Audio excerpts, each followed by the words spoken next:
Hi media ஜலகுட்டீஸ் எல்லாருக்கும் வணக்கம். ஆக்சுவலாக இன்னைக்கு உங்களுக்காக ஒரு தரமான படத்தை எடுத்துட்டு வந்திருந்தேன். வீடியோவை எடிட் பண்ணிட்டு நான் எக்ஸ்போர்ட் பண்ணலாம் அப்படின்னு நினைக்கும் போது நான் எடிட் பண்ணிட்டு இருக்க அந்த ஆப் வந்து கிராஷ் ஆயிடுச்சு. ஸோ இன்னைக்கு நான் எடுத்துட்டு வரணும்னு நினைச்ச அந்த வீடியோ பாலா போச்சு. ஆனால் என்னோட வயசை மிஸ் பண்ணக்கூடாதுன்னு நினைக்கிற அந்த ஒரு சிலருக்காக மட்டும் நான் ரொம்ப எஃபோர்ட் போட்டு பேசின படத்தை மறுபடியும் கொண்டு வந்திருக்கேன். ஸோ என் மேலே யாரும் கோவப்பட மாட்டீங்கன்னு நம்புறேன். ஸோ வாங்க எல்லாரும் நாம இப்போ வீடியோக்குள்ள போகலாம். இன்னைக்கு நான் உங்களுக்கு 2009 வெளியான ட்ரையாங்கல் அப்படிங்கிற ஒரு டைம் லூப் படத்தை தான் எடுத்து வந்திருக்கேன். இந்த படத்தோட ஸ்டார்டிங் சீன்ல ஆட்டிசம்ங்கிற ஒரு கொடிய நோயால பாதிக்கப்பட்ட டாம்ங்கிற ஒரு சின்ன பையனை காட்டுறாங்க. எந்த ஒரு விஷயத்தையும் அவனால வேகமா கத்துக்க முடியாது, ரொம்ப ஸ்லோவா தான் இருப்பான். அப்படி இருக்கும்போது ஒரு நாள் அவன் பெயிண்ட் பண்ணிட்டு இருக்கான். அப்போ அவனோட கைப்பட்டு இங்கு பாட்டில கீழே விழுந்துருது. அதை பார்த்த இந்த குட்டி பையனோட அம்மா, உன்னால எனக்கு ரொம்ப தொல்லையா இருக்கு, நீ ஏன் அப்படி பண்றியோ அப்படின்னு அந்த இங்க அப்படியே தொடச்சிட்டு இருக்காங்க. அப்போ அந்த வீட்டோட காலிங் பெல்ல யாரும் அடிக்கிறாங்க. இவங்க அந்த கதவை திறந்து வெளில வராங்க. ஆனா அங்க யாருமே இல்ல. இவங்க வீட்டுக்கு ஆப்போசிட்ல ஒரு தாத்தா வேலை பார்த்துட்டு இருக்காரு. அவர்கிட்ட இங்க யாராவது வந்தாங்களா அப்படிங்கிற மாதிரி அவங்க கேக்குறாங்க. இல்லம்மா, யாரும் இங்க வரல, நான் யாரையும் பார்க்கல அப்படிங்கிற மாதிரி அவர் சொல்லிடுறாரு. சரி ஓகே அப்படின்ட்டு அவங்க வீட்டுக்குள்ள வராங்க. அப்படி அவங்க உள்ள வரும்போது அங்க இருக்கிற செவுத்துல ட்ரையாங்கல் ஹார்பர்ல ஷார்ப்பா 8:30 மணிக்கு மீட் பண்ணுவோம், மிஸ் பண்ணிடாம வந்துரு அப்படிங்கிற மாதிரி ஒரு ஸ்டிக்கரை எழுதி ஒட்டிருக்காங்க. அதை பார்த்ததுக்கு அப்புறம் இந்த குட்டி பையனையும் அவசரமா ரெடி பண்ணி அந்த இடத்தை விட்டு அழைச்சிட்டு போறாங்க. ஆனா ஹார்பருக்கு இவங்க தனியா தான் வராங்க. அந்த குட்டி பையன் டாம காணோம். ஜெஸ்ஸோட ஃப்ரெண்டு கிரேக்கு எல்லாரையும் அள்ளி ஒரு போட்ல போட்டுக்கிட்டு அப்படியே ஜாலியா கடல்ல போயிட்டு இருக்கான். அப்படி கடல்ல போயிட்டே இருக்கும்போது தன்னோட பையனையும் கூட்டிட்டு வரேன்னு ஜெஸ் சொன்னாலே, என்னாச்சு ஏன் கூட்டிட்டு வரல அப்படிங்கிற மாதிரி விக்டர்ங்கிறவன் கேக்குறான். அதெல்லாம் ஒண்ணுலடா, நானும் அவன்கிட்ட கேட்டேன், டாமிய ஸ்கூலுக்கு அனுப்பி இருக்கிறதா என்கிட்ட சொன்னான்னு அவன் சொல்றான். இவன் சொல்றதை கேட்டதுக்கு அப்புறம், டேய் நானும் தான் டாமிய பத்தி அவகிட்ட கேட்டேன், அப்போ நாலா பக்கமா அவன் திருக்கு புருக்குன்னு முடிச்சுட்டு அவன் ஸ்கூலுக்கு போயிருக்கான் அப்படிங்கிற மாதிரி சொன்னாடா. எனக்கு என்னவோ ஜெஸ் மேல கொஞ்சம் டவுட்டா இருக்குங்கிற மாதிரி அவன் சொல்லிட்டு இருக்கான். அதெல்லாம் ஒண்ணும் இல்ல, நீ வேலையை பாரு அப்படின்னு சொல்லிட்டு இருக்கும்போதே இப்ப ஜெஸ் அங்க வந்துடுறா. அவ வந்ததை பார்த்துட்டு ரெண்டு பேரும் ஆளுக்கு ஒரு பக்கமா கப்பு சிப்பு நிக்கிறானுங்க. இவங்க இருக்கிற இடத்துல இருந்து கொஞ்சம் தூரத்துல மேகம் எல்லாம் கருத்து போய் இடி மின்னல் பாக்குறதுக்கு ரொம்பவே டிஃபரெண்டா இருக்குது. பயந்து போன கிரேக் உடனே கோஸ்டல் கார்ட்ஸ்க்கு கால் பண்றான். நீங்க இருக்கிற இடத்தோட வெதர்ல எந்தவித மாற்றமும் இல்ல அப்படிங்கிற மாதிரி சொல்றாங்க. இங்க என்னதானே நடக்குது அப்படின்னு அவன் திங்க் பண்ணிட்டு இருக்கும் போதே கோஸ்டல் கார்ட்ஸ் கூட இருக்கிற அந்த சிக்னல் கட் ஆகுது. ஆனா அப்படி கட் ஆன அடுத்த செகண்ட்லயே இவன் கூட வேற ஒருத்தவங்க பேச ஆரம்பிக்கிறாங்க.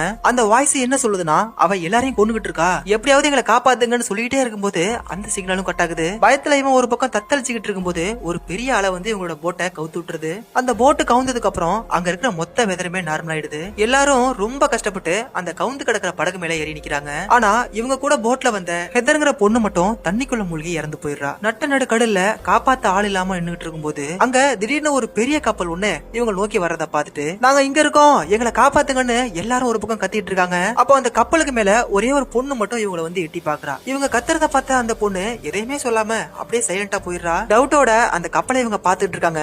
அப்போ அந்த கப்பல் இவங்களுக்கு பக்கத்துல வரும்போது இங்க இருக்கக்கூடிய எல்லாருமே அதுல ஏறிக்கிறாங்க. எல்லாருமே மேல ஏறினதுக்கு அப்புறம் அந்த அவ்வளவு பெரிய கப்பல்ல ஒருத்தர் கூட இல்ல. கப்பலோட டாப்ல இருந்து ஒரு பொண்ணு பார்த்தா இல்லையா, அந்த பொண்ணு கூட அங்க காணும். அந்த கப்பல்ல யாராவது இருக்காங்களான்னு கத்தி நாலா பக்கமும் சுத்திட்டு இருக்காங்க. அப்பதான் இந்த கப்பலோட ஹிஸ்டரிய பத்தி ஒரு போட்டோல போட்டிருக்கு. அதாவது ஒரு கிரேக்க கடவுளோட பேரை தான் இந்த கப்பலுக்கு வச்சிருக்காங்க. ஐலாஸ் அப்படிங்கிற அந்த கடவுளுக்கு ஒரு பையன் இருந்திருக்கான். அந்த பையன் ஒரு மிகப்பெரிய தப்பு பண்ணதுக்காக அவனுக்கு ஒரு மிகப்பெரிய தண்டனை கொடுத்திருக்காரு. ஒரு பெரிய பாறாங்கல்ல ஒட்டிக்கிட்டே போய் அந்த மலையோட உச்சியில வைக்கணும். அப்படி அந்த கல்லை இவன் மேல கொண்டு போய் வச்சதுக்கு அப்புறம் அது மேல இருந்து கீழே இறங்கிடுது. அவன் மறுபடியும் கொண்டு போய் உச்சத்துல வைக்கும் போதெல்லாம் திரும்ப அது கீழே வந்துகிட்டே இருந்திருக்கு. அவன் செத்து போற வரைக்குமே அதை திரும்ப செய்ய சொல்லியிருக்காரு. இவனும் அப்படியே பண்ணியிருக்கான். பைத்தியகாரத்தனமான ஒரு தண்டனைய எதுக்கு தன்னோட பையனுக்கு கொடுக்கணும் அப்படின்னு டவுனி கேக்குறாரு. டவுனியோட மனைவி சேலி இருக்காங்க இல்லையா, இப்ப அவங்க ஒரு கதை சொல்றாங்க. அதாவது அந்த கடவுளோட பையன் சாவையே ஏமாத்திட்டான், அவன் பண்ண தப்ப ஐலாஸ் கண்டுபிடிச்சிட்டாரு. சோ அவனுக்கு இந்த மாதிரி ஒரு கொடூரமான தண்டனை கொடுத்திருக்காரு. அப்படி இவங்க சொல்லிக்கிட்டு இருக்கும்போதே பின்னாடி ஒரு சத்தம் கேக்குது. அந்த சத்தத்தை கேட்ட விக்டர் அந்த இடத்த போய் பாக்குறான், ஏதாவது இருக்கா அப்படின்னு. அங்க ஒரு கீ செயின் கிடந்திருக்கு. அதை எடுத்துட்டு வந்து இங்க காட்டும் போது,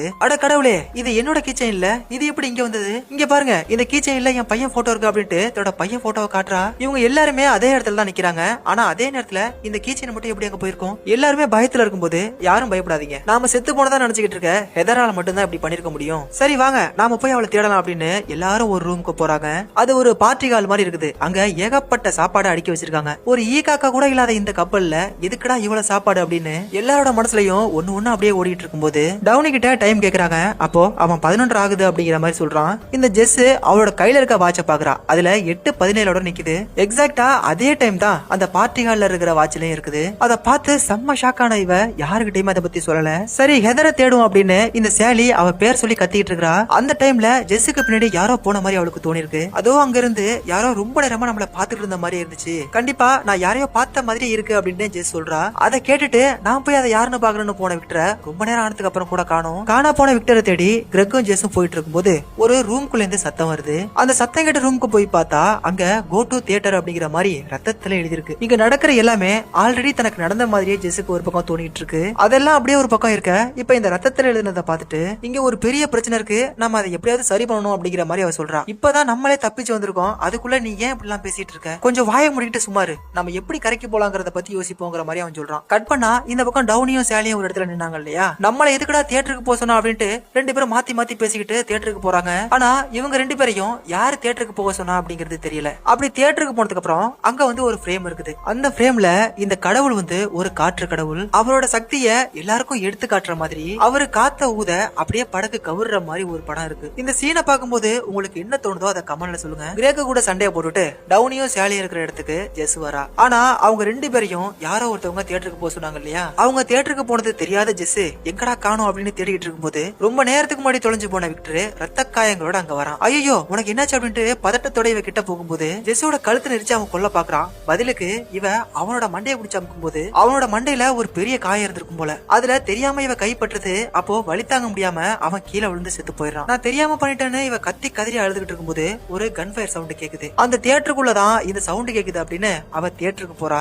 அங்க கிரேக யாரோ சுட்டு கொண்டிருக்காங்க. அதை பார்த்த ஜெஸ் ஐயோ என்னாச்சு இவனுக்கு அப்படின்னு சொல்லிட்டு கதறிட்டு ஓடுறா. ஜெஸ் நீ மட்டும் கிட்ட வந்த உன்னை நானே கொன்றுவேன், எதுக்காக நீ கிரேக்க சுட்ட சொல்லு சொல்லு அப்படின்னு சொல்லிட்டு அவ கதறிக்கிட்டு இருக்கா. கன் ஃபயர் ஆகிற சவுண்ட் கேட்டு தாண்டி நானே இங்க வந்தேன், விக்டருக்கு அடிபட்டு இருந்துச்சு, நான் அங்கதான் உட்காந்துருந்தேன், இந்த சவுண்ட் கேட்டதுக்கு அப்புறம் தான் நான் வந்தேன் அப்படின்னு சொல்றா. எனக்கு அதெல்லாம் தெரியாது, நீ தான் சுட்டன்னு கிரேக் சொன்னா, நீ ஏன்டி இப்படி பண்ண அப்படின்னு இவளை திட்டிக்கிட்டு இருக்கும்போது அந்த தியேட்டருக்குள்ள இருக்க பால்கனில இருந்து ஒருத்தன் துப்பாக்கி எடுத்து டவுனி சேலி ரெண்டு பேரையும் சுடுறான். அப்போ டவுனி செத்து போயிடுறான். அரகுற உயிர் இருக்கிற சேலிய நாம எப்படியாவது காப்பாத்தியாக்கணும்னு அவளை கைத்தாங்களா ஜெஸ் தூக்க பாக்குறா. அப்போ மறுபடியும் அந்த கொலகாரன் சேலிய சுட்டு அவளை கொன்னுடுறான். தன்னை காப்பாத்திக்கிறதுக்காக ஜெஸ் அந்த இடத்த விட்டு தலைதறிக்க ஓடி போகும்போது பின்னாடியே அந்த கொலகார சைக்கோவும் ஜெஸ் துரத்திக்கிட்டே வரான். ஒரு ஆக்ஸை எடுத்து அந்த கொலகாரனை பட்டு பட்டுன்னு அடிச்சு அவனோட கையில இருந்த துப்பாக்கியை தட்டி விட்டுறா. ஜெஸ் கிட்ட சரண்டரான அந்த கொலகாரன் இத பாரு என்ன கொன்றாத, இங்க இருக்க எல்லாரும் செத்தாதான் நீ தப்பிக்க முடியும் அப்படிங்கிற மாதிரி சொல்லிக்கிட்டு இருக்கான். கடுப்பான ஜெஸ் அவனை போட்டு தலை ஆக்ஸை எடுக்கிறா. அதை பார்த்து பயந்து போன கொலகாரன் அந்த தண்ணிக்குள்ள விழுந்து செத்து போயிடுறான். கொலகாரன் செத்து போனதுக்கு அப்புறம் நாம ஃப்ரீ அப்படின்னு நினைச்சுக்கிட்டு ஒரு ரூம்குள்ள வரா. கப்பலுக்கு வெளியில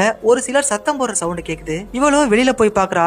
அப்போ ஜெஸ் வந்த போட்டு கவுந்து போனப்போ அது மேல ஏறி நின்னு ஒரு பெரிய கப்பல் கிட்ட ஹெல்ப் பண்ண சொல்லி கத்திருப்பாங்க இல்லையா, அந்த சீனை தான் இப்ப காட்டுறாங்க. என்னடா இது, இப்பதானே நாம அங்கிருந்து வந்தோம், மறுபடியும் நாம அங்கேயே இருக்கோம், அப்ப இங்க இருக்க நாம யாரு அப்படி இப்படின்னு குழப்பத்துல அப்படியே கொஞ்சம் கொஞ்சமா பின்னாடி போறா. உதவி கேட்டு கத்தும் போது அந்த பெரிய கப்பல் மேல யாரோ ஒரு பொண்ணு நிக்கிற மாதிரியே ஜெஸ்ஸுக்கு தோணி இருக்கும். அப்படி அந்த ஜெஸ் பார்த்தது ஜெஸ் தான். இது அப்படியே டைம் லூப்ல நடக்கிறதுனால மேல இருக்க அந்த ஜெஸ் ஜெஸ் 2 அப்படின்னு வச்சுக்குவோம். இப்ப புதுசா மறுபடியும் அந்த கப்பல் மேல ஏறாங்க இல்லையா, அவங்கள ஜெஸ் 1 அப்படின்னு வச்சுக்குவோம். கப்பலுக்குள்ள வந்த எல்லாருமே அந்த எய்லாஸ் கப்பலை பத்தின வரலாறு படிப்பாங்க இல்லையா, அங்க நின்னு எல்லா கதையும் பேசிக்கிட்டு இருக்கும்போது ஜெஸ் 2 ஓரமா நின்னு அதை ஒளிஞ்சு பாத்துட்டு இருக்கா. என்னடா இது, இப்பதானே எல்லாம் நடந்து முடிஞ்சது, மறுபடியும் எப்படி இதெல்லாம் திரும்ப திரும்ப நடக்குது அப்படின்னு அவளுக்கு ஏகப்பட்ட டவுட். இப்போ ஜெஸ் 2 ஓட கையில இருக்கிற அந்த கீ செயின் கீழே விழுகுது. ஆல்ரெடி இதே மாதிரி ஒரு சவுண்ட கேட்டுட்டு அந்த மொட்டை பைய ஓடி போய் ஒரு கீ செயின் எடுத்து வருவான் இல்லையா, எக்ஸாக்டா அதே சீன் மறுபடியும் நடக்குது. அதை ஜெஸ் பார்த்துட்டு இது என்னோட கீ செயின் சொல்லுவா. அதுக்கப்புறம் எல்லாரும் அந்த பார்ட்டி காலுக்கு போவாங்க. இது அப்படியே ஒரு பக்கம் நடந்துகிட்டு இருக்கு. இவங்க எல்லாரும் அந்த பார்ட்டி கால இருக்கிறத ஜெஸ் ஓரமா நின்னு பாத்துட்டு இருக்கா. அப்பதான் இந்த மொத்த ஃப்ரெண்ட்ஸ்ல இருக்கிற ஜெஸ் தன்னை யாரோ பார்த்த மாதிரி இருக்கு அப்படின்னு சொல்லிருப்பா. அப்போ அந்த மொட்டை பைய விக்டர் இருக்கான் இல்லையா, அவன் அங்க யாரு இருக்கான்னு நான் பாக்குறேன்னு ஓடி இருப்பான் இல்லையா, அந்த சீனை தான் இப்ப காட்டுறாங்க. அவங்கிட்ட இருந்து தப்பிச்சு இந்த பொண்ணு கப்பலை விட்டு வெளில வரா. அப்போ கொஞ்ச நேரத்துக்கு முன்னாடி இறந்து போனான் இல்லையா டவுனி, அவனோட டெட் பாடிய யாரோ தண்ணியில தூக்கி போட்டிருப்பாங்க போல. தண்ணியில மேந்துகிட்டு இருக்க அவனோட உடம்ப எல்லா பறவைகளும் கொத்தி கொத்தி தின்னுகிட்டு இருக்கு. யாரையோ தான் நம்ம துரத்துறோம்னு ஓடி போன விக்டர் ஜெஸ் 1 நிக்கிற இடத்துக்கு வந்துடுறான். ஹே ஜெஸ், நீ என்ன இங்க இருக்க, இப்பதான் உன்னை கீழே பாத்துட்டு வர, அதுக்குள்ள எப்படி இங்க வந்த அப்படின்னு கேக்குறான். நீ பார்த்தது நான் கிடையாது, அதே மாதிரி நானும் நீ நினைக்கிறவ கிடையாது, நான் சொல்றத கொஞ்சம் நல்லா கேளு, இங்க நடந்ததே திரும்ப திரும்ப நடந்துகிட்டு இருக்கு, இங்க வந்து நம்ம எல்லாருமே இறந்து போயிட்டோம், அங்க பாரு டவுனி செத்து கிடக்கணும் அப்படின்னு கடலை காமிக்கிறா. ஆனா தண்ணியில கடந்த டவுனியோட டெட் பாடிய அந்த பறவைங்க எல்லாமே தின்னுடுது. இவன் பாக்கும்போது அந்த இடத்துல எந்த வித பாடியும் இல்ல. ஏ ஜெஸ், உனக்கு என்னாச்சு, ஏன் இப்படி பேசிட்டு இருக்க அப்படிங்கிற மாதிரி அவன் கேக்குறான். விக்டர் நான் சொல்றத கேளு அப்படின்னு யதார்த்தமா அவனோட தலையில கைய வச்சு அவனுக்கு புரிய வைக்கிறதுக்காக லைட்டா அப்படியே தள்ளிக்கிட்டு போவா. அப்போ பின்னாடி இருந்த ஒரு கம்பி மேல அவன் தலை குத்திருது. ரத்தம் அப்படியே பொல பொலன்னு கொட்டிட்டு இருக்கிறத பாத்துட்டு ஐயோ விக்டர் என்ன மன்னிச்சிரு, நான் தெரியாம பண்ணிட்டேன் அப்படின்னு அவ அந்த இடத்த விட்டு ஓடி போறா. இப்படிதான் விக்டருக்கு அடிபட்டு இருக்கு. இவன் மண்டைய பதம் பார்த்தது ஜெஸ் 1. ஆனா என்ன ஏதுனே தெரியாம இருந்த ஜெஸ் 2 போய் இவன் அட்டாக் பண்ணிருப்பான். அப்பதான் அவன் செத்தும் போயிருப்பான். இது எல்லாம் எதுக்காக நடக்குது அப்படின்னு தலையை பிச்சுக்கிட்டு ஒரு ரூமுக்கு பக்கத்துல போய் இன்னும் அழுதுகிட்டு இருக்கா. அந்த கொலகார சைக்கோ கூட இவ சண்டை போட்டா இல்லையா, அப்போ தலையில ஒரு மாஸ்க் போட்டிருப்பான், அதுவும் அங்க இருக்கு. அதே மாதிரி அவன் கையில வச்சிருந்த துப்பாக்கியும் அங்கதான் இருக்கு. நிறைய பேப்பர் அங்க கீழே கொட்டி கிடக்கு. அதை எடுத்து இவ பாக்குறா. இந்த கப்பல்ல ஏற எல்லாரையும் நீ போட்டு தள்ள அப்படிங்கிற மாதிரி அதுல எழுதிருக்கு. அதை பார்த்து ஷாக் ஆயிடுறா. அப்புறம் இன்னொரு பேப்பர்ல எழுதி அத கீழே கிடக்குற மத்த பேப்பர்ஸ்லயும் எழுதிருக்க அந்த ஹேண்ட் ரைட்டிங்கோட ஒத்து போகுதான்னு பாக்குறா. ரொம்ப ரொம்ப எக்ஸாக்டா பர்ஃபெக்டா அது மேட்ச் ஆகுது. இங்க என்ன நடக்குது அப்படிங்கிறது கிட்டத்தட்ட கன்ஃபார்ம் பண்ணிடுறா. நாம நினைக்கிறது கண்டிப்பா இருக்கக்கூடாது அப்படிங்கறதுனால கொஞ்சம் தயக்கத்தோட அப்படியே உட்கார்ந்து இருக்கும் போது பக்கத்துல ஒரு ஜன்னல் கிரில் இருக்கு. அதுல ஒரு செயின் ஒண்ணு மாட்டி இருக்கிறத பாக்குறா. அதை எடுத்து பார்க்கும்போது தான் தெரியுது அது இவனோட செயின் தான் அப்படின்னு. அது ஸ்லிப் ஆகி கீழே விழுந்துருது. அங்க கிட்டத்தட்ட அதே மாதிரி நூத்துக்கணக்கான செயின் கீழே கிடக்கிறத பாக்குறா. இப்பதான் இவளுக்கு நல்லா புரிய வருது. இதே மாதிரி டைம் லூப் நடந்துகிட்டே இருக்கு. அட கடவுளே, நாம மாட்டிக்கிட்டோம் அப்படின்னு ஏந்திரிக்கிறா. அப்போ அவ கழுத்துல இருந்த அந்த செயினும் அந்த கிரில்ல மாட்டி கீழே விழுந்துருது. கப்பல்ல ஏறின எல்லாரையும் போட்டு தள்ளு அப்படின்ட்டு அந்த பேப்பர்ல எழுதிருந்துச்சு இல்லையா? சோ எல்லாரையும் கொண்டாதான் நாம தப்பிக்க முடியும் போல அப்படின்னு அந்த ரூம்ல இருந்த துப்பாக்கி எடுத்துக்கிட்டு போய் இதுக்கு முன்னாடி நடந்த அந்த விஷயத்தை தடுக்க போறா. அதாவது ஜெஸ் உள்ள வருவா, அந்த மொட்டை பையலும் உள்ள வருவான். தன்னோட மண்டைய குத்தி கொலை பண்ண பார்த்தது இந்த ஜெஸ் அப்படின்னு நினைச்சுக்கிட்டு அவளை கொல்ல போவான். பதிலுக்கு அவ இவனை கொண்டு போட்டுருவா இல்லையா? அந்த சம்பவத்தை ரொம்பவே அசால்ட்டா ஒரு துப்பாக்கி எடுத்துட்டு போய் அதை தடுத்துறா. டே விக்டர், பாத்தியா என்ன கொல்ல வந்தியே? அது ஒண்ணும் நான் கிடையாதுடா, இங்க நிறைய பிரச்சனை நடந்துகிட்டு இருக்கு, செத்த அமைதியாரு, நான் எல்லாத்தையும் எக்ஸ்பிளைன் பண்றேன் அப்படின்னு இவ சொல்லிட்டு இருக்கும் போது இவ தடுத்து நிறுத்திட்டா அப்படின்னு நினைச்சது மறுபடியும் நடக்குது. அதான் அந்த கன்ஃபயர் சவுண்ட் மறுபடியும் கேக்குது. அந்த இடத்துக்கு இவ போறா. இவ தடுக்க நினைக்கிறதுக்கு முன்னாடியே கிரேக் இறந்து போயிடுறான். மீதி இருக்க 2 பேரையும் அந்த கொலகாரம் போட்டு தள்ளுறதுக்கு முன்னாடி அவனை சுட்டு தெறிக்க விட்டுட்டு, இத பாருங்க, நீங்க இங்க சேஃபா இருங்க, நான் விக்டரையும் இங்க கூட்டிட்டு வரேன். அதுக்குள்ள அந்த கொலகாரம் வந்தா அவனை சுட்டு தள்ளிடு அப்படின்னு இவ கையில வச்சிருந்த துப்பாக்கியை கொடுத்துட்டு போறா. ஆனா இவ தேடி போன விக்டரை அந்த இடத்துல காணும். இந்த பக்கம் டவுனி சாலி 2 பேருமே கையில துப்பாக்கி வச்சிருக்காங்க. யாரையோ பார்த்துட்டு நீ மட்டும் வெளில வரல உன்னை சுட்டு தள்ளிடும் அப்படின்ட்டு கையில நடுக்கத்தோட கதையா விட்டுட்டு இருக்கான். அந்த கொலகார பொறுக்கி போய் தான் அங்க நின்னுகிட்டு இருக்கான். அவன் போட்டிருந்த அந்த மாஸ்க கழட்டுறான். பாக்குற எல்லாருக்கும் ஒரு தரமான ட்விஸ்ட். அந்த கொலகார சைக்கோவும் நம்ம ஜெஸ் தான். இவளை ஜெஸ் 3 அப்படின்ட்டு நம்ம வச்சுக்குவோம். உங்களை காப்பாத்துறதுக்காக தான் நான் மறுபடியும் வந்தேன், என் கூட வாங்க அப்படின்னு 2 பேரையும் கூட்டிக்கிட்டு அவ அப்படியே போயிட்டு இருக்கா. விக்டரோட பாடிய யாரோ தண்ணியில தூக்கி போட்டிருக்காங்க. அவனை தான் நம்மளால காப்பாத்த முடியல. சோ உயிரோட இருக்கிற டவுனி சாலிய காப்பாத்தலாம் அப்படின்னு அவங்க 2 பேரோட பேரை சொல்லி கத்தி கதறிக்கிட்டு இருக்கா. அத இவங்க 2 பேரும் கேட்டுட்டு யாரோ நம்மள கூப்பிடுற மாதிரி இருக்குல்ல, யாரா இருக்கும் அப்படின்னு ஜெஸ் 3 கிட்ட அவன் கேக்குறான். அதெல்லாம் யாரும் கிடையாது, என் கூட வா அப்படின்னு அவங்கள ஒரு ரூம் கழிச்சிட்டு போறா. அங்க வச்சு இவங்க 2 பேரையும் கொடூரமா கொலை பண்ண ட்ரை பண்றா. டவுனி அதே இடத்துல கொலை கொடூரமா செத்து போறான். சாலி மட்டும் ஜெஸ் 3 கிட்ட இருந்து தப்பிச்சு ரொம்பவே கஷ்டப்பட்டு அந்த இடத்த விட்டு வெளில வரா. ஜெஸ் 3 கிட்ட இருந்து தப்பிச்ச சாலிய ஜெஸ் 2 பாத்துறா. சாலி நில்லு, நான் உன்னை காப்பாத்துறேன், எங்க போற நில்லு அப்படின்னு சொல்றா. அத பாத்துட்டு ஐயோ என்ன கொல்லாம விட மாட்டாள் அப்படின்னு சாலி தலை தெரிச்சு பயத்தோட அந்த இடத்த விட்டு ஓடி போறா. அப்படி ஓடி போனவ கண்ட்ரோல் ரூம்குள்ள போய் இங்க இருக்க எல்லாரையுமே அவ கொன்னுட்டா, எங்களை காப்பாத்துங்க அப்படின்னு கோஸ்டல் கார்ட்ஸ்க்கு இன்ஃபர்மேஷன் அனுப்புறா. உங்க எல்லாருக்கும் ரொம்ப நல்லா ஞாபகம் இருக்கும்னு நினைக்கிறேன். இவங்க ஃபர்ஸ்ட் படகுல வரும்போது கருமேகம் எல்லாம் சூழ்ந்திருக்கும். இடிமின்னெல்லாம் வந்து வெதரே ரொம்ப மாறி போயிருக்கும் இல்லையா? அப்போ கோஸ்டல் கார்டு கிட்ட இந்த இடத்தோட வெதரை பத்தி கேட்பான். அப்போ ஒரு கிராஸ் டாக்ல எங்களை அவ கொன்னுட்டா, எங்களை எப்படியாவது காப்பாத்துங்க அப்படின்ட்டு ஒரு வாய்ஸ் வந்திருக்கும் இல்லையா? அது எக்ஸாக்டா இதுதான். இப்போ அவ பேசிட்டு இருக்க சிக்னல் கட் ஆயிடுது. அப்புறம் அந்த இடத்தை விட்டு தப்பிச்சு கப்பலோட டாப்புக்கு போறா. அங்க இந்த சாலி மாதிரியே கிட்டத்தட்ட 100கணக்கான சாலி செத்து போய் கிடக்குறாங்க. இது எல்லாத்தையும் வச்சு பார்க்கும்போது நம்ம சொல்றோம் இல்லையா, ஜெஸ் 1, ஜெஸ் 2, ஜெஸ் 3ன்னு, அது எல்லாமே உங்களுக்கு புரியறதுக்காக மட்டும்தான். இங்க செத்து போய் கிடக்குற அந்த சாலியை கணக்கு பண்ணா 100கணக்கான ஜெஸ், 100கணக்கான சாலி அப்படின்னு அங்க இருக்க எல்லாருமே 100கணக்குல இங்க வந்துட்டு போயிருக்காங்க. இப்போ சாலி கிட்ட இங்க நடக்கிற எந்த பிரச்சனைக்கும் நான் காரணம் கிடையாது, நான் யாரையுமே கொள்ளல, உங்களை காப்பாத்த தான் நான் ட்ரை பண்றேன். ஒரு கவுந்து போன படகுல இருந்து நாம இந்த கப்பலுக்கு ஏறணும் இல்லையா? இப்ப மறுபடியும் நாம அந்த கவுந்து போன படகுல இருந்து இந்த கப்பல் மேல ஏறுவோம், அதை நான் உனக்கு காட்டுறேன் அப்படின்னு சொல்லிட்டு இவ எந்திரிக்கிறா. அப்பதான் ஜெஸ் 3 போட்டு ஜெஸ் 1 பொலகாட்டு காட்டி அந்த கப்பல்ல இருந்து தண்ணிக்குள்ள தள்ளி கொன்னுறா. அதை பார்த்துட்டு பயந்து போய் சாலி இத பாரு, நான் உன் கூட தான் இருக்கேன், எப்படியாவது நான் உன்னை காப்பாத்திடுவேன் அப்படின்னு சொல்லிட்டு இருக்கும் போதே சாலி செத்து போயிடுறா. இப்போ இந்த கப்பல்ல ஜெஸ்ஸ தவிர மத்த எல்லாருமே இறந்து போயிடுறாங்க. ஜெஸ்ஸ தவிர மத்த எல்லாரும் இறந்து போனதுக்கு அப்புறம் தான் இந்த டைம் லூப் மறுபடியும் நடக்க ஆரம்பிக்குது. இப்ப மறுபடியும் அந்த கவுந்து போன படகுல இருந்து அந்த 5 பேரும் மறுபடியும் இந்த கப்பல் கிட்ட ஹெல்ப் கேக்குறாங்க. அத ஜெஸ் 1 கீழ இருந்து பாக்குறாங்க, ஜெஸ் 2 மேல இருந்து பாக்குறாங்க. ஃபர்ஸ்ட் வந்தவங்கள ஜெஸ் 2ன்னு வச்சுக்கிட்டோம், அதுக்கு முன்னாடி இருந்தவங்கள ஜெஸ் 1 அப்படின்னு வச்சுக்கிட்டோம். இவங்கள வெறும் ஜெஸ்ன்னு மட்டும் வச்சுக்குவோம், அப்பதான் உங்களுக்கு ஈஸியா புரியும். கணக்குப்படி உங்களுக்கு புரியணும் அப்படிங்கிறதுக்காக பார்த்தா ஜெஸ் 2 ஜெஸ் 3னும் ஜெஸ் 1 ஜெஸ் 2னும் ஜெஸ் ஜெஸ் 1 அப்படின்னு தான் சொல்லணும். அப்படி சொன்னோம்னா இதுக்கு முன்னாடி இருந்த ஜெஸ்ஸுக்கு நேம் சேஞ்ச் ஆகுறது மட்டும் இல்லாம அவங்கள வச்சு சொன்ன கதையும் உங்களுக்கு லைட்டா மறக்கிற மாதிரி இருக்கும். சோ நல்லா கேட்டுக்கோங்க, புதுசா வர்ற ஜெஸ் வெறும் ஜெஸ் மட்டும் தான். மூணாவதா வந்த விக்டர் கிட்ட ஜெஸ் பேச ஆரம்பிக்கிறா. ஆக்சுவலா அங்க என்ன நடந்ததோ அத பத்தி சொல்லாம என்ன மாதிரியே ஒரு கொலகாரியை இங்க பார்த்தேன், அவளை கொன்னுனா கடல்ல வீசிட்டேன் அப்படிங்கிற மாதிரி சொல்றா. எந்த ஒரு டிஃபரெண்டுமே இல்லாம இந்த டைம் லூப் அப்படியே நடந்துகிட்டு இருந்துச்சு இல்லையா? இல்லையா, அந்த டைம் லூப்பா மாத்தணும் அப்படிங்கிறதுக்காக விக்டரை கொல்ல வந்த ஜெஸ் ஒன்னு துப்பாக்கியை காட்டி ஜெஸ் 2 ஓட வச்சிருப்பா. அங்க இருந்து ஓடி போன ஜெஸ் 1 ஒரு இடத்துல ஒளிஞ்சிருப்பா. அப்பதான் டவுனிய போட்டு தள்ளிட்டு சேலையை துரத்திட்டு வந்த ஜெஸ் ஒன்னு கிட்ட சண்டை போடுறா. அப்போ ஜெஸ் வந்து இறந்து போயிடுறா. ஜெஸ் போட்டு தள்ளிட்டேன் அப்படின்னு ஜெஸ் 1 விக்டர் கிட்ட வந்து சொல்றா. அப்போ ஜெஸ் 1 சொல்றது அவனுக்கு புரியல. அப்பதான் அவனோட தலை வந்து ஒரு இரும்பு கம்பியில குத்திருது. அதுக்கப்புறம் ஜெஸ் 1 அந்த இடத்த விட்டு பயந்து ஓடிடுறா. அது எல்லாத்தையும் கீழ இருந்து ஜெஸ் 2 பாத்துட்டே இருந்திருக்கா. விக்டர் கிட்ட வந்து உன்னை எப்படி காப்பாத்துறதுன்னு எனக்கு தெரியும் அப்படின்னு அவளும் அந்த இடத்த விட்டுட்டு கோ டு தியேட்டர்னு போட்டு பாத்தீங்களா, அந்த ரூமுக்கு போறா. ஆனா அந்த கண்ணாடியில கோ டு தியேட்டர் அப்படின்னு எழுதல. அந்த இடத்துல டவுனி மட்டும் செத்து கிடக்கிறத பாக்குறா. அவன் உடம்புல இருக்கிற ரத்தத்தை எடுத்து அந்த கண்ணாடியில கோ டு தியேட்டர் அப்படின்னு எழுதிட்டு டவுனியோட டெட் பாடிய தர இழுத்துட்டு போய் தண்ணிக்குள்ள தூக்கி போட்டுறா. அப்புறம் தியேட்டர்ல கிடந்த கிரெக்கோட உடம்பையும் எடுத்துட்டு போய் தண்ணிக்குள்ள போட்டுறாங்க. அதுக்கப்புறம் பார்ட்டி ஹால்ல இருந்த டவுனி சாலி கிட்ட போய் கிரெக் உங்க 2 பேரையும் தியேட்டருக்கு வர சொன்னோம் அப்படிங்கிற மாதிரி இவ சொல்றா. இதுக்கு முன்னாடி நாம சொன்னோம் இல்லையா, யாரோ ஒருத்தவங்க இவங்க 2 பேரையும் தியேட்டருக்கு போக சொன்னாங்கன்னு. அது வேற யாரும் கிடையாது, ஜெஸ் 2 தான். அதுக்கு அப்புறம் தான் ஜெஸ் 2 ஒரு முகமுடி எடுத்து போட்டுக்கிட்டு துப்பாக்கியோட அந்த தியேட்டருக்கு போய் எல்லாரையும் சுட்டு கொல்றதுக்காக போறா. அப்பதான் கிரெக் அங்க நிக்கிறத பாத்துட்டு அவனை கொல்றதுக்காக இவ துப்பாக்கி தூக்குறா. அவன் கீழே குனிஞ்சு காலை பாத்துட்டு அது ஜெஸ் அப்படிங்கறத கண்டுபிடிக்கிறான். ஏ ஜெஸ், என்ன எதுக்கடி கொல்ல வர, நான் உன் ஃப்ரெண்ட் அப்படிங்கிற மாதிரி சொல்றான். நீ சொல்றது எனக்கு நல்லா புரியுதுடா, ஆனா நம்ம லூப்ல மாட்டிருக்கோம்.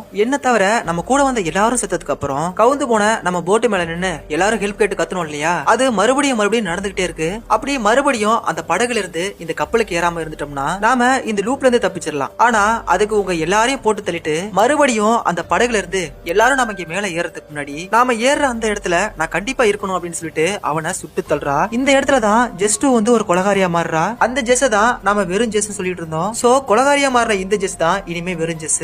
அந்த ஜெஸ் தான் ஜெஸ் 1 அடிச்சு கடல்ல தள்ளி விட்டுருப்பா. தண்ணிக்குள்ள விழுந்த ஜெஸ் ஒரு பீச் ஓரமா கரை ஒதுங்குறா. கண்ணை முடிச்சு பாத்துட்டு தன்னோட வீட்டுக்கு அவ ஓடி போறா. அங்க தன்னோட குட்டி பையன் டாம் இருக்கான் இல்லையா, அவன் படம் வரைஞ்சிட்டு இருக்கிறத ஜன்னலுக்கு வெளியில நின்னு எட்டி பாத்துட்டு இருக்கா. ஆனா இந்த வீட்லயும் ஒரு ஜெஸ் இருக்கிறத அவ பாக்குறா. இங்க இருக்கிறவள ஒரிஜினல் ஜெஸ் அப்படின்னு வச்சுக்கலாம். இந்த குட்டி பையன் டாம எதுக்கடுத்தாலும் அவன் திட்டிட்டு இருக்கிறத வெளியில நிக்கிற ஜெஸ் பாத்துட்டு, என்ன நம்ம பையனை நாமளே இப்படி திட்டிட்டு இருக்கோமே, நாம இவ்வளவு கொடூரமான ஒரு பொம்பளையா இருந்திருக்கோமே அப்படின்னு பாத்துட்டு இருக்கா. படம் வரைஞ்சிட்டு இருந்த டாமி வெளியில நிக்கிற ஜெஸ்ஸ பாத்துட்டு செம்மையா பயந்து போயிடுறான். அப்பதான் அவன் கையில இருந்த இங்கு பாட்டில கீழே போட்டுறான். அதை பாத்துட்டு ஒரிஜினல் ஜெஸ்ஸுக்கு செம்ம கடுப்பாயிடுது. நோயால பாதிக்கப்பட்டிருக்க அந்த டாம இழுத்து போட்டு மாற மல்லக அடிக்கிறத வெளியில நிக்கிற ஜெஸ் பாத்துட்டு இதை சும்மா விடக்கூடாது அப்படின்னு தான் அவ காலிங் பெல் அமைக்கிருக்கா. அப்போ ஒரிஜினல் ஜெஸ் வெளில வரதுக்கு முன்னாடி இந்த ஜெஸ் ஓடி போய் ஒரு இடத்துல ஒளிஞ்சிக்கிறா. வெளில வந்த ஒரிஜினல் ஜெஸ் அங்க யாருமே இல்லாததை பார்த்துட்டு ஆப்போசிட்ல நிக்கிற தாத்தா கிட்ட இங்க யாராவது வந்தாங்களா அப்படின்னு கேப்பா இல்லையா. அப்படி அவ கேட்டுட்டு இருக்கும்போது அந்த கேப்ல இந்த ஜெஸ் வீட்டுக்குள்ள போயிடுறா. ஒரிஜினல் ஜெஸ் வந்து ரொம்ப கோவக்காரியா இருக்கா. அவளை நம்ம போட்டு தள்ளிட்டு நாம இங்கவே இருந்துடலாம் அப்படின்னு ஜெஸ் பிளான் பண்றா. இப்போ வெளியில போன ஒரிஜினல் ஜெஸ் உள்ள வரா. ஒரு கோடாலியை எடுத்து அவளோட மண்டையிலேயே மாங்கு நடிச்சு அவளை கொலை பண்ணிடுறா. இந்த ஜெஸ் செத்து போன அந்த ஒரிஜினல் ஜெஸ் ஒரு பேக்ல போட்டு பேக் பண்ணி வெளியில எடுத்துட்டு வரா. அப்பதான் 8:30 மணிக்கு ட்ரையாங்கிள் ஹார்பர்ல மீட் பண்ணலாம் அப்படிங்கிற மாதிரி ஸ்டிக்கரை பாக்குறா. அதை பார்த்த ஜெஸ் இதுக்கப்புறம் நமக்கு தேவைப்படாது அப்படிங்கிற மாதிரி அதை தூக்கி போட்டுட்டு தன்னோட பையன் கிட்ட போன ஜெஸ் அவனை கட்டி பிடிச்சுக்கிட்டு, இத பாரு டாமி, இதுக்கப்புறம் நான் உனக்கு ஒரு நல்ல அம்மாவை நடந்துக்கிறேன், நாம ஹாப்பியா இருக்கலாம் அப்படின்னு சொல்லிட்டு அவனையும் தூக்கிக்கிட்டு செத்து போன அந்த ஒரிஜினல் ஜெஸ்ஸையும் தூக்கி கார்ல போட்டுக்கிட்டு அப்படியே போயிட்டு இருக்காங்க. அப்படி இவங்க கார்ல போயிட்டு இருக்கும்போது ஒரு பெரிய பறவை ஒண்ணு இவங்களோட கார் கண்ணாடியில் அடிபட்டு செத்து போயிடுது. காரை நிப்பாட்டிட்டு செத்து போன அந்த பறவை எடுத்துட்டு போய் ஒரு இடத்துல போடுறாங்க. அங்க இதே மாதிரி ஏகப்பட்ட பறவை கிடக்கிறத பார்த்துட்டு இவ அப்படியே ஷாக் ஆயிடுறா. அதை பார்த்ததுக்கு அப்புறம் இந்த டைம் லூப் இன்னும் முடியல, நாம இன்னும் அதுக்குள்ளதான் மாட்டிட்டு இருக்கோம் அப்படிங்கிறது தெரிய வருது. பயத்துல அந்த காரை செம்ம ஸ்பீடா ஓடிட்டு போயிட்டு இருக்கும்போது இப்ப நம்ம என்னடா பண்றது, எப்படி தப்பிக்கிறது அப்படின்னு ஏகப்பட்ட யோசனையோட போயிட்டு இருக்கும்போது டாமி பயந்து போய் அழுதுகிட்டு இருக்கான். சித்த சும்மா இருறா, ஏன்டா அப்படி சாவடிக்கிற அப்படின்னு இவங்களும் இவ கொலை பண்ண அந்த ஒரிஜினல் ஜெஸ் மாதிரியே இவளும் பேச ஆரம்பிக்கிறா. அப்படியே ரோட்ல போயிட்டு இருக்கும்போதே இந்த டாமியை திட்டிட்டு திரும்புவா பாருங்க. அப்போ ஆப்போசிட்ல ஒரு ட்ரக் வருது. அதுல விட்டு இந்த காரை பறக்க விட்டு செம்மையான ஒரு ஆக்சிடென்ட் பண்ணிடுறாங்க. அதுல அந்த குட்டி பையன் டாமியும் இறந்து போயிடுறான். ஒரிஜினல் ஜெஸ் பேக் பண்ணி வச்சா இல்லையா, அதுவும் பேக் பண்ண இடத்துல இருந்து கீழே வந்து விழுந்துருது. அதை வச்சு அம்மாவும் பையனும் ஆக்சிடென்ட்ல இறந்து போயிட்டாங்க அப்படிங்கிற மாதிரி சொல்றாங்க. அதை எல்லாத்தையுமே இந்த ஜெஸ் ஓரமா நின்னு பாத்துட்டே இருக்கிறா. அந்த லூப் இதோட முடியுது. ஆனா தன்னோட பையனை காப்பாத்துறதுக்கு மறுபடியும் அந்த டைம் லூப்புக்குள்ள போனா மட்டும்தான் அது முடியும். அதனாலதான் மறுபடியும் இந்த ஜெஸ் அந்த ட்ரையாங்கிள் ஹார்பருக்கு போறா. அப்பதான் உங்க பையனை கூட்டிட்டு வரேன்னு சொன்னீங்களே என்னாச்சு அப்படின்னு விக்டரும் கேக்குறான். தன்னோட பையன் இறந்து போயிட்டான், இது ஒரு டைம் லூப் அப்படின்னு அவன்கிட்ட சொல்லக்கூடாது இல்லையா. அதனாலதான் டாமிய ஸ்கூல்ல விட்டு வந்திருக்கிறதா விக்டர் கிட்ட சொல்றா. இவ்வளவு நேரமா நாம பாத்துக்கிட்டு இருந்த அந்த கதை மறுபடியும் நடக்க போகுது. எப்பா சத்தியமா சொல்றேன், இந்த மாதிரி கதைய இதுக்கப்புறம் பேசவே கூடாதுன்னு தோணுது. ஜெஸ் 1, ஜெஸ் 2, ஜெஸ் 3, ஜெஸ் கொலகாரி, ஜெஸ் -1, ஜெஸ் இன்ஃபினிட்டி அப்படின்னு அப்படியே பேசி பேசி என் வாய்ஸ் செத்து போச்சு. இருந்தாலும் கடைசியா நான் உங்களுக்கு ஒரு எக்ஸ்பிளனேஷனா கொடுத்துதான் ஆகணும். நாம எயுலாஸ் அப்படிங்கிற ஒரு கப்பலை பார்த்தோம் இல்லையா, காத்தை கட்டுப்படுத்துற கிரேக்க கடவுளோட பேர் தான் இந்த கப்பலுக்கு வச்சிருப்பாங்க. அயுலாஸ் அப்படிங்கிற அந்த கிரேக்க கடவுள் தன்னோட சொந்த பையனா இருந்தும் கூட அவன் சாவ ஏமாத்தினதுனால ஒரு மிகப்பெரிய பாறாங்கல்ல தூக்கிட்டு போய் ஒரு மலை மேல வைக்க சொல்லிருப்பாரு. அப்படி அவன் மலையில வச்சதுமே அந்த பாறாங்கல் உருண்டு கீழே போயிருக்கும். இது ஒவ்வொரு டைமும் திரும்ப திரும்ப திரும்ப திரும்ப நடந்துகிட்டே இருக்கும். கிட்டத்தட்ட அதுவும் ஒரு டைம் லூப் மாதிரி தான். இந்த படத்தோட ஸ்டார்டிங் சீன்ல பார்த்த மாதிரி தன்னோட பையனை அழைச்சிக்கிட்டு ஹார்பருக்கு கார்ல போயிட்டு இருக்கும்போது அவங்க கார் ஆக்சிடென்ட் ஆயிடுது. ஆக்சிடென்ட்ல அம்மா பையன் 2 பேருமே இறந்து போறாங்க. அப்படி இறந்து போனதுக்கு அப்புறம் ஆவியா மாதிரி தன்னோட பையன் இறந்து போய் கிடக்கிறத பார்த்துட்டு அந்த டைம் லூப்புக்குள்ள மாட்டினா நம்ம பையனை உயிரோட கொண்டு வந்துடலாம் அப்படின்னு தான் இவ மறுபடியும் அந்த ஹார்பருக்கு போறா இல்லையா. அப்போ செத்து போன தன்னோட பையனை திரும்ப கொண்டு வரதுக்காக சாவையை ஏமாத்த நினைக்கிறா இல்லையா. இவன் நினைக்கிற மாதிரியே தான் கிரேக்கு கடவுளான ஐலஸோட பையனும் நினைச்சிருப்பான். அப்படி சாவை ஏமாத்த நினைச்ச தன்னோட பையனுக்கே ஒரு தரமான தண்டனை கொடுத்திருப்பார் இல்லையா ஐலஸ். அதே மாதிரி செத்து போன தன்னோட பையனை திரும்ப கொண்டு வர நினைச்சு சாவை ஏமாத்த நினைக்கிற இவளுக்கு அந்த ஐலஸ் தான் இந்த மாதிரியான ஒரு தண்டனை கொடுத்திருக்காரு. இது எக்காரணத்தை கொண்டு நிக்க போறதுல கடைசி வரைக்கும் இது திரும்ப திரும்ப நடந்துகிட்டே தான் இருக்க போகுது. இப்ப நடக்கிற இந்த விஷயம் அவளுக்கு கடவுள் கொடுத்த தண்டனை மாதிரி அப்படிங்கிற மாதிரி சொல்லி இந்த படத்தை முடிச்சிருக்காங்க. வேற ஒரு சூப்பரான வீடியோல நான் உங்களை மீட் பண்றேன். Until then bye. நான் உங்கள் வைஸ் அப்டி.